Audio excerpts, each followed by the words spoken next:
as a fan, Adelaide Test match and I'm giving Virat Kohli that edge. Top I scorer. think he'll be the top scorer in this Test match. Hopefully. ஐயோ நான் ஜிங்ஸ் பண்ணிட்டேனோ, சரி பரவாயில்ல.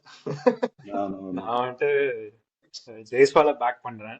I think அவன் வந்துட்டு eases leaps and பவுன்ஸ்ல வந்துட்டு improve ஆயிட்டு இருக்கான். So I just hope it continuous.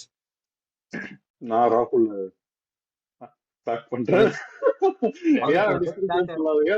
Sometimes நான் எப்பயுமே ராகுல் வந்து மோஸ்ட் கிரிட்டிசைஸ் ஆனதா இருக்கும் நிறைய டைம். பட் அவன் அந்த இதுக்கு முன்னாடி நடந்த அந்த பிங்க் பால் அந்த பிராக்டிஸ் கேம்ல he looked very comfortable. அதை பார்த்த உடனே அவன் என்னமோ வேற ஹீஸ் இந்த ஜோன்ன்ற மாதிரி ஒரு ஃபீல் கிடைச்சிருக்கு. டெஃபினெட்லி ஐ திங்க் நான் ஃபர்ஸ்ட் ஆடுறப்பயும் வந்துட்டு ராகுல் அந்த ஜோன்ல இருக்கான்றது மட்டும் கிளியரா தெரியுது. அண்ட் நம்ம இப்ப பேசுனதுல நம்ம ஒரு கீ பிளேயரை மறந்துட்டோம். நம்ம வந்துட்டு ரிஷப் பண்ட் பத்தி மறந்துட்டோம்.